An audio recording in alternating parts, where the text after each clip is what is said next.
Assalamualaikum warahmatullahi wabarakatuh. Waalaikumsalam warahmatullahi wabarakatuh. Selamat pagi. Pagi luar biasa. Yes. Bisa tepuk semangat. Tepuk semangat.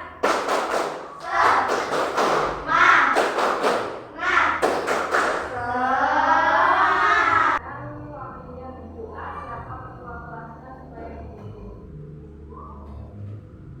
Kita mulai.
Materi kita yaitu tentang bahasa Indonesia sebagai bahasa persatuan.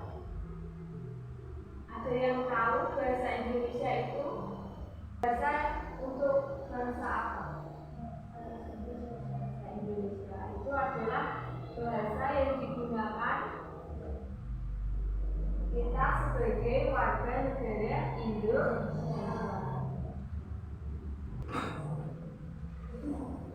Bisa kelihatan semua. Bahasa Indonesia sebagai bahasa persatuan ini adalah mind mapping ya, untuk kita bisa memahami dengan mudah.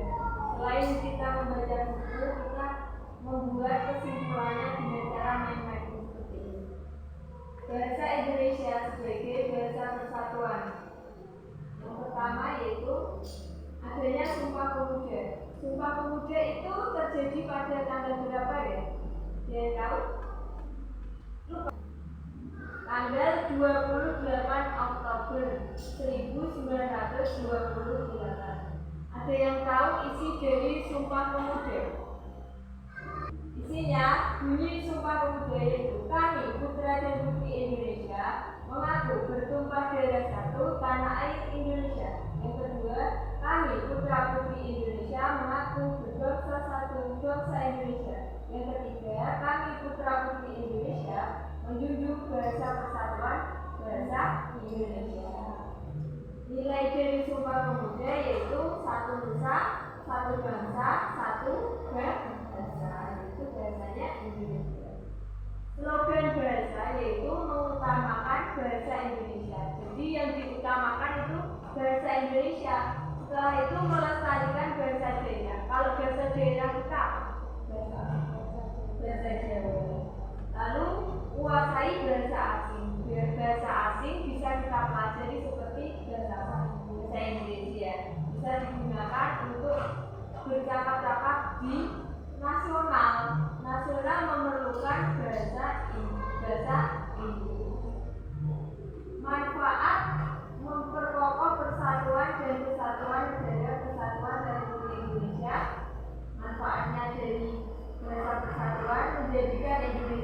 bangsa yang kuat, maju dan berbudaya, menjaga dan melestarikan bahasa Indonesia untuk generasi sekarang dan mendatang.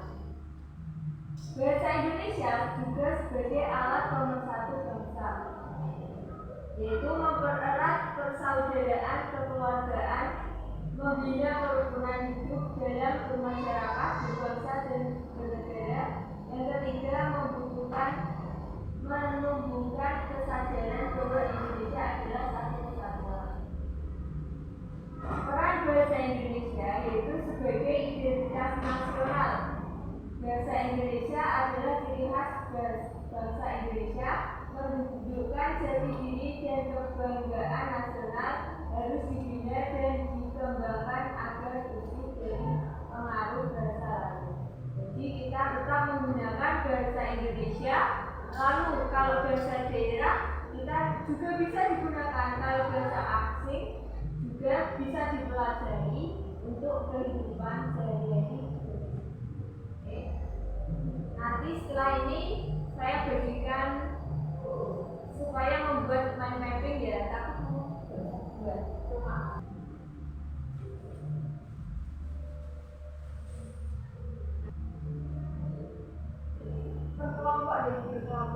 Berkelompok tengah sini ya.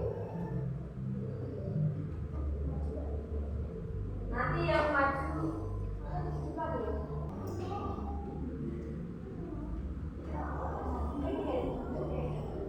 Nanti salah satu dua kelompok membacakan dari kalian mengerjakan bacakan.